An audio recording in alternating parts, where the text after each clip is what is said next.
Manx Radio Podcasts, powered by Shaw. Hello and welcome to the programme. I'm Simon Clark. And I'm Kerry Kermode.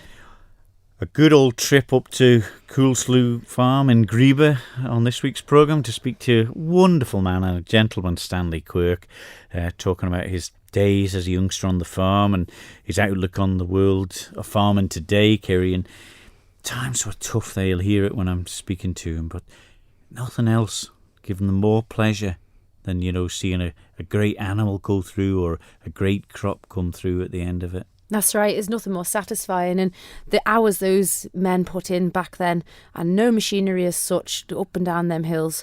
My golly, we don't know we're born, do we? 100.5 bags of barley and oats and one man thinking up there. Dedicated they were. No chiropractors then. No, no, not at all. Yeah, and also the fishing industry in the Isle of Man. It's been mentioned a lot recently. There's been a lot of work with the Isle of Man marine side of it and the fishermen all together, haven't they? Been working well together to get the marine nature reserves and all sorts of things to protect the Manx fishing waters.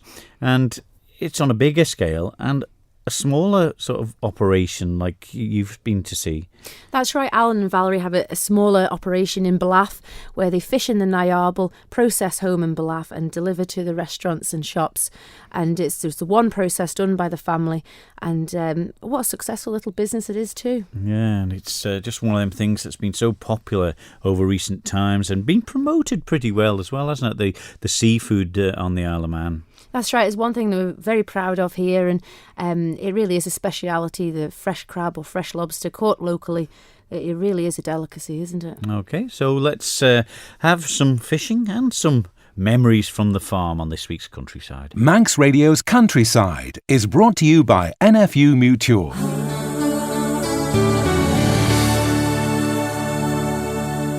Well, when we look round the modern farms on the Isle of Man, there's a lot of them that are in the hands of quite a few youngsters and full of modern machinery and modern techniques of farming. I went up to speak to Stanley Quirk from Coolslew Farm up in the hills in Greeba to find out about his memories on the farm as a youngster and how it looks today. Since 1936, there's all the horses then, no vehicles, so mud cons, anything. Didn't have a slopstone to start with. Well, what did you do for water and things like that? Was there wells or anything up here? Or I know it's very hilly. Got the spout outside. That wasn't far. It was just level with the corner of the house. Only a few yards to go. There was no problem carrying it. Didn't have to carry it any distance. It's a fair farm up here, though. I mean, was there many other farms? I didn't see that many farms on the way up here. Was there many back then? You come through one down at the bottom, and then there's one across the valley. Kerringloch on the other side. That goes right up to the mountain. It's not the flattest of areas where you are, though. Were the horses good on this sort of ground with the hills? They seem to manage better than the tractors, I think. Yes. It's not a very hilly place. It's down by the river. It's a bit steep. They were working that, and there's crops in them when we came here, I think, and I don't think they were just sowed down and never done again. The days, I suppose, when tractors and things come in, I mean, yeah, I suppose you'll remember that fondly, or was it sceptically at the time? Yes, well, the first thing was getting the binder. The Board of Agriculture, they had tractors and binders going around, and that'd be in the 1940s. What, like sort of contracting for people with... All right. Yes, there was Charlie Kelly, AI man, and Charlie Moore. He was driving a wagon for a lease one time. There were several, I don't know, I think they had something like half a dozen old Fordsons. They had one Ford Ferguson. Did it change farming when it moved to the tractor side from the horses? Yes, I think it we never did any more cutting with the horses after we got had the tractor in. I think we're always getting somebody in, sometimes getting somebody to pull our binder. Or used to get John Quirk from Cronkavadi. He was cutting for several years. He had an old Fordson tractor, and he was doing the cutting for quite a while. Did you have all sorts? Was it a mixed farm of everything? Yes, I was just beef and sheep. Used to fatten most of the animals. And when they're going to the mart to start with, they were getting allocated out, and then they were going into the abattoir. Were the prices good then? Yes, they were getting about £5 for a fat lamb, and I thought it was mighty good. Aye. See, it was so much, that was in the 1940s, and it was so much better than the 1920s and 30s. It was terrible bad that time. But they were quite satisfied with fibre for a fat lamb at that time. But I suppose you'd grow crops and things like that up here as well, just self-sufficient ones. Oh, yes. You always had growing oats and turnips and spuds. Good land for that? It's all right, a bit hilly, and it's not the best of ground, and not like the lowlands. It is a hill farm. It was doing quite good. How many acres have you got up here? About 100 arable. Aye. And then there was about 220 in the hill. What can you use that in? Any capacity? That was for the sheep. We had the hill sheep on that. You said they had crops and things, so I suppose there wouldn't be many automatic combines in them days. Did you have to get the thrashing mill? Yes, we never really never heard of a combine that time. How on earth was it a job getting the mill up to the top here? No, not. Used to come up the steam engine. They used to get up. Never remember them having any trouble. And they got the field marshal tractors. Comes in the mid 1940s or so, and you were getting up quite easy. Was the mill a tough old job for the farmers?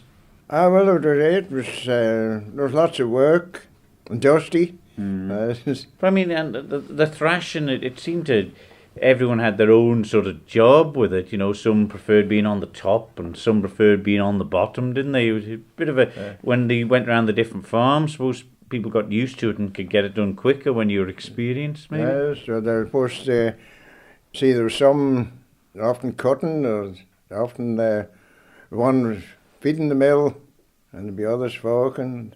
Some like getting on the sacks. That was a heavy job. It was a good crop. They weren't just 25 kg bags like you were allowed to lift now. No, well, they weren't quite 100 and a half, but they were well onto that. See, they're a lot bigger bags than there's going these days. What other thing? I mean, the farmyard itself, there's a bit of slope on it down there. I suppose, you know, it helped to let the water run away, but the buildings are still looking in pretty good condition. There's well built. Yes, they were. The cow house was rebuilt in 1938. I think it was quite. Well, it looked bad. I think there was one corner leaning out a bit. Don't think it was all that dangerous. I don't remember it. And the one at the bottom of the yard, that was about built 1907. Right. Yeah, quite good. But what was your favourite job on the farm, really? I think the harvest, Yeah. When you could go ahead and put it in. Was that like a massive relief? You know, I know they have the Harvest Home Festival still and the celebrations. I mean, was that a really relief in the world of the farming in them days? Yes, I suppose it was. Yes, it was. There were so many wet years. Be wicks and the stuff would be growing, and you had to manage, be spreading it out and trying to get it dry. It was 1954 was the worst one. That there was no way at all of doing anything that year. Because of what? Raining about every day. Sometimes it would come a little day or two fine and almost dry, and then the rain was on again. We did get it in eventually, but it wasn't much good. In them times, I mean, how difficult was it to... Because was it the same for just about everyone in the area? Was it difficult to get crops to feed your animals? I suppose the whole country, I suppose, had it. It was bad in the Isle of Man. Did you ever think might branch out and be a bank manager or something like that in your time? Never. No. But even though the hard work, the effort you have to put in, the hours you put in, you wouldn't have changed it? No. I'm quite satisfied with Stanley Quirk with his memories on the farm as a youngster and the changes that are happening in the agricultural world today. Well, changes are afoot for many a year now. The marine reserves have been welcomed by the fishing industry and the people involved in the marine life around the Isle of Man. And it's one thing that is still on a bigger scale and a smaller scale, Kiri, the fishing world, isn't it? Yeah, there's still quite a few fish processors on the Isle of Man, but there's not many that do the full process for catching them, processing them and deliver them to the restaurant or the shop. I catch up with a family business in Ballaugh that are doing just that at Cushland Seafoods. Born into a farming family in Glen May, Alan, how did the interest of fishing come about? In them days wasn't very much money about, and we were only kids and didn't have much money, so I decided we'd go down to Glen May Beach with the crab hooks and see if we could catch a few crabs. So that's what we did. Off we go. The first night, I always remember I had six crabs I had, so I came back up to the waterfall. Walter Bolter was in the waterfall pub at the time, and I got 6D each for them, and that was a lot of money then. A lot of money. Every fortnight, roughly, the tide was right at night time after school. Down we'd go. Full race on going down there. Anyway, I decided I'd get some pots, make me own. So I set about making my own, copied some, and off we went down. I put them in pools all the way along towards Derby, in the rock pools. And then I left them a few days, and then went back to them. And he had crabs and lobsters and all sorts in them. I was made up for this. I was going to be a millionaire then. So that's when the farming was put on the back burner and you become a fisherman? Yeah, that was the start of it. So how did it progress from there? Obviously you would have left school. Left school. I worked on the farm for a little while, and then I went away to work. I worked for the MOD for a few years. When I was coming home at the weekends, every 8 weeks I think it was at the time, I had a little boat at the Nyarbel then, and I'd go out and put a few pots out for the weekend and bring them back in again and sell them lobsters and bits and pieces. I finished that and then came back home to live properly, and I decided I'd buy a little boat, so that's what we did, bought a little boat in Nyarbel and carried on from there. So who'd you sell to? Would it be cafes and restaurants back then? Oh yeah, there was a cafe. There was a big cafe at the Nyarbel there. There was one at Glen May and the pub. A cafe halfway up the hill, Glen May Hill. That's all we had. We didn't have to go anywhere further because there's lots of people, coaches, all sorts. Yeah, there's lots of visitors, I suppose, and they'd like to eat local food that you've been caught locally too. Oh yeah, there was dozens and dozens of coaches. We couldn't catch enough to keep in front of them. And now, obviously, it's progressed to the size that you are now. You know, your own processing plant here in Ballaugh. Yes, eventually we got going properly, and it all takes time. And I've had a bit of luck and the wind in the right direction. But it's not an easy job to do. You know, it's adverse weather sometimes. Did you manage to get out most weeks? Well, when you were younger, you're young and foolish, and you go and you chance anything, don't you?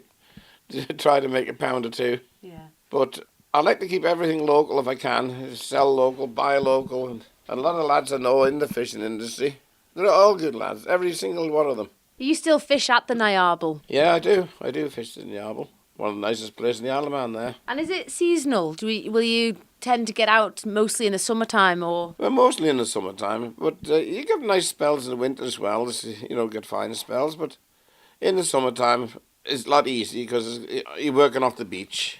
And in the winter time, you can't really do that. And will you catch crabs and lobsters all year round, or will there be other shellfish to be had? Oh, you catch them all year round, but they're not as plentiful as they are in the summer. Well, they might be there, but a lot harder to catch. It's well governed. They've got good standards here that keep the stocks right. You know, there's a lot of standards you've got to follow to produce these nice crabs and lobsters. Oh yeah, you got as well controlled. Obviously, you've got to have licenses now, which you didn't used to have.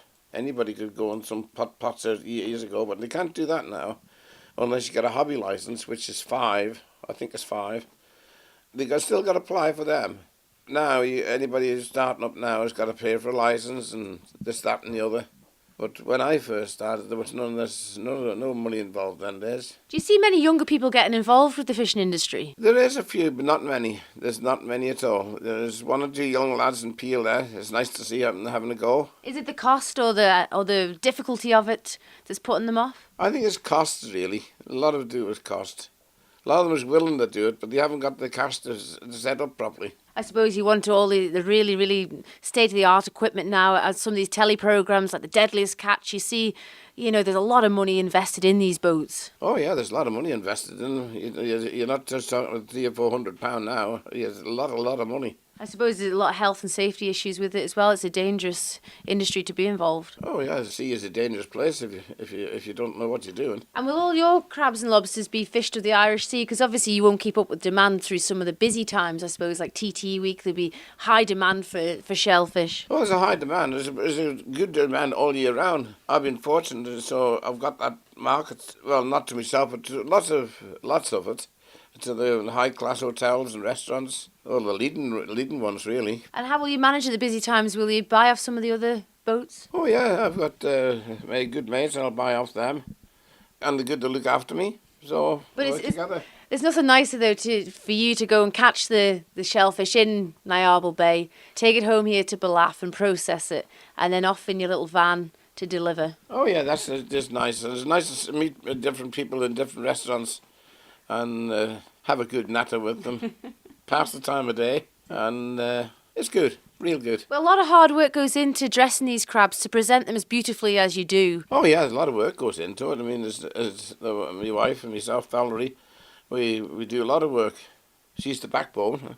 No, it's a difficult job to do, but you've got some of the state-of-the-art equipment here in the processing yard. Yeah, you've got to have. I mean, you can't just go around with a couple of dishes and a bit of water. You can't do that anymore. You've got to be right up to scratch. I noticed that when you showed me around the plant here this evening, it is of the highest of standard. The stainless steel is immaculate. The plastics are all washed down. You can't smell one fish. You'd never believe there was anything getting done there. It's really, really good standard. Yeah, well, that's the way it should be. You shouldn't be able to go into a place and smell.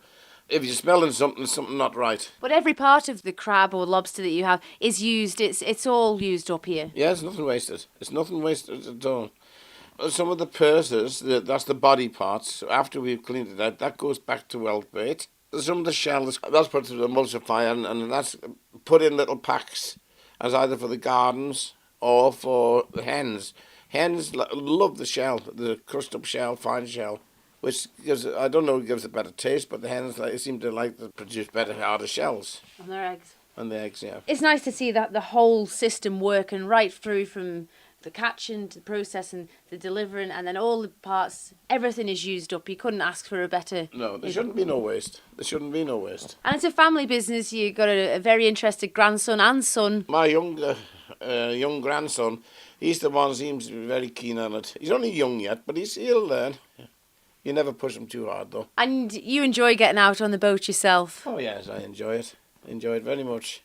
Yeah, the Niarbel's been good to me over the years. And I've had some good laughs. Have you had any scary moments? I've had one or two. Many.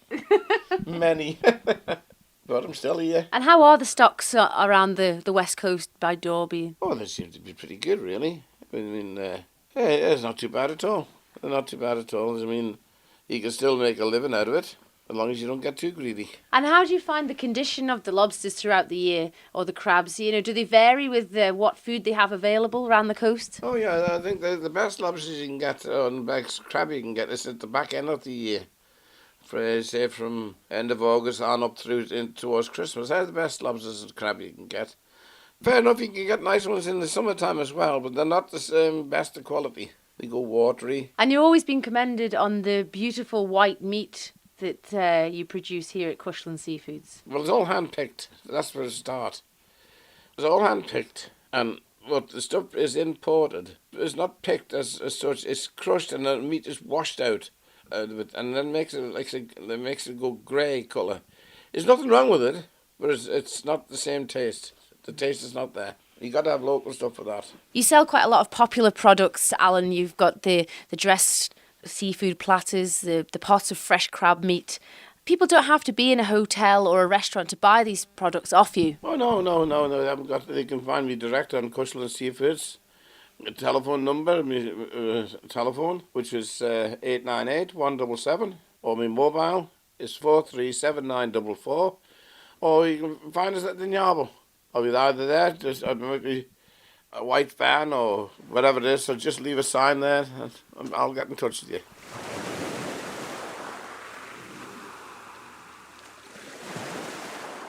That was Alan and Valerie Kermode of Cushland Seafood in Ballaugh. Great, that small thing. You often see the little tractor out at Niarble there, still going strong after all them years. A bit rusty now, but it's just marvellous what just a bit of dedication and obviously that great name in it for the simple way of doing it. He does all himself and the family, isn't it, and the business? That's right. It's nothing nicer than to catch it local and off the Niarble Bay there, one of the most beautiful scenic areas on the Isle of Man, and then to put it to some of the better end restaurants on the island for us to enjoy.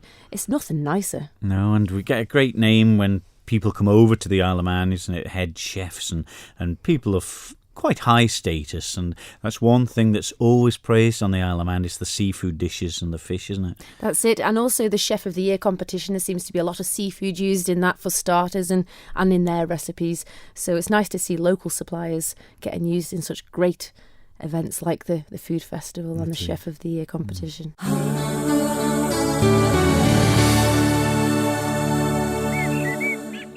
Manx Radio's Countryside is brought to you by NFU Mutual. But now I continue my chat that I had with Stanley Quirk up in the hills in Greeba on his farm. What happens when you look at the modern farming today? Does it make you tut, or do you think, well, it's just progress? Well, you're doing silage.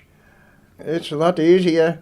If you can just get a couple of fine days about, you can cut it one day and get it baled and wrapped the next day, and that's it. You can, well, even if you're doing hay, and as long as you get it baled, it's with the big baler, it's all right. You can stand a bit of weather on it. I never did it, but it's all right. I think it's a lot easier. Once you get it baled, that's it. You got it. You'd need a lot of men in them days, wouldn't you? I would need. Well, there were more, but it was taking time doing it. Really, you could only putting in. You had help and things. See, you could only do one stack at a time. You'd only manage one load at a time. You could keep it coming in, packing them on the stack all the time. Get several carts going, and you could keep going that way. You didn't have to.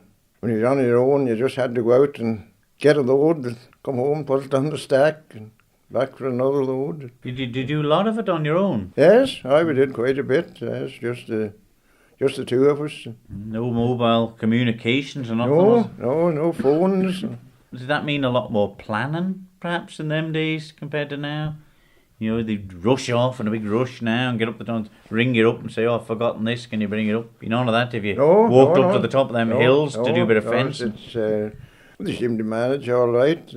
See, the electricity board and things, and they ring up, they want something. When the poles were put in first, there was no mobile phones then, and they managed all right. It didn't seem to worry them. Was they wanted something, they just get in the van and off and get it. You had a lot of sheep, obviously suited to that up the hillside of it. I mean, did you have some good sheepdogs in your time to help you? Yes, often. And some poor ones? Yes, I have a few poor ones. We often did have a good one. Most of the time we had good ones. Dogs these days, they're all frightened of sheep. They got quad bikes and tractors. Often taking the tractor when they go to get the sheep in. Makes it a bit easier. Nowadays, I mean, we were talking earlier about you cutting a bit of gorse. Do you have any animals or sheep on the farm now? No, just a few hens, and a few cats and a dog. But a life of farming, 80 years of farming, involved in the farming industry, and you said you'd never change it. And was it just such a satisfying job, like you said, some of the things where you see something from absolutely nothing that you've achieved yourself? That's the way things were getting done, and that's all there was to it. No putting it off to tomorrow. Get it done. I get it done as quick as you can. When the weather's fine, when the weather's right. But then all these rumours that 40 or 50 years ago all the farmers were down the pub 3 or 4 times a week. That's a load of nonsense, is it? Well, I don't know. I think there's a good bit of that going on. You said you didn't, in the later days, sell so much in the mart, but my dad, I don't think, bought anything in 50 years going to the mart, but he always went. Yeah, was that a day out for you, the mart day? Well, we didn't go all that often. Only sort of when we wanted something or something to sell. Maybe looking for a tup or something like that. Didn't often go regular at all. I suppose you'd meet up at the Alaman Farm or some places like that, and, to get a bit of gossip from the merchants, Oh, would you? well, Cullet and Cowries, that was the place. They used to have a fire on in there, and that was a wonderful meeting place in there. Was that at Union Mills there? Was it? No, in 19 North Quay. Oh, right. Yes, that was a big meeting place there. Cup of tea and put the Well, farm no world any right. tea, but they had the fire on. We'll say no fire more. on, and they were all in. I suppose that they'd be coming and going. There'd be some coming in and some going off. Are you still in touch with the neighbouring farmers, some of the younger ones now? Find out what's happening all the time? Yes, I often see the one down the road anyway. But sometimes you walk up the road, you go on the bus and walk up the road and never see one person. Oh, I think a lot of them out working these days. Sometimes you don't happen on one person. No, I suppose some of them have got farming as a sort of second job in a way now, or a hobby, some of them, haven't they? Yes, a lot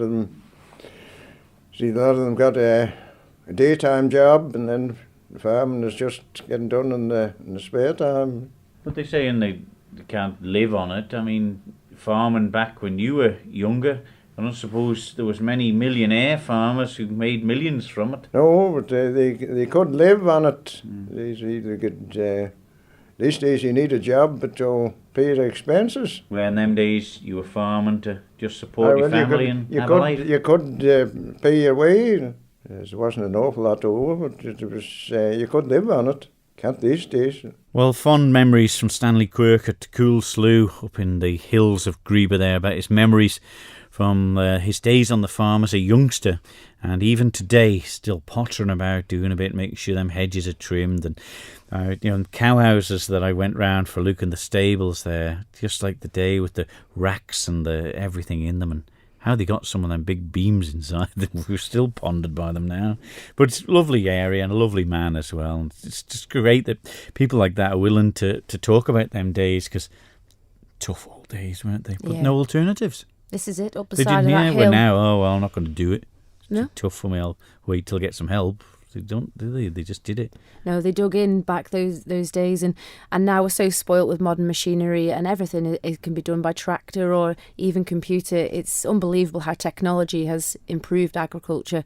But I must say, on the livestock side of things, the loose boxes, we really do miss them at our farm for breaking cattle to show, and for sick animals or animals needing a little bit more care and attention. You really do miss the loose boxes. Yeah, you don't have them anymore? No, we converted them into holiday cottages, and we do really miss them, to be honest. You can't have the best of both worlds, though, can you? True.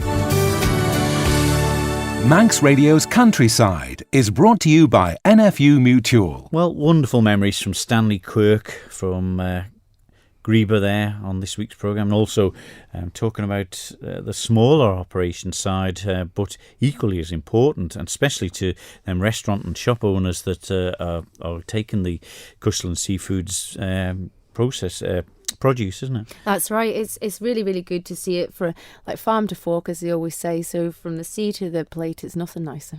Aye, you could get much water up with the fork. The ideal in the sea, wouldn't it? Get one of them tridents like Neptune had. That's right. Yeah, it is. We'll leave it there for this week's programme. We'll see you next week for more. So from me, Simon Clark. Me, Kiri Kermode. Bye-bye. Bye-bye. Don't sit in the slow lane. Join the fast lane right now with Shaw's all-new Superfast Plus broadband. Enjoy more bandwidth, amazing speeds and the best value on the island from just £23.95 per month. So don't be left behind. Get a piece of the high-speed action with Superfast Plus broadband from Shaw. For details, visit our stores in Douglas, Ramsey and Port Erin, or click shaw.com. Love being Shaw. Terms and conditions apply.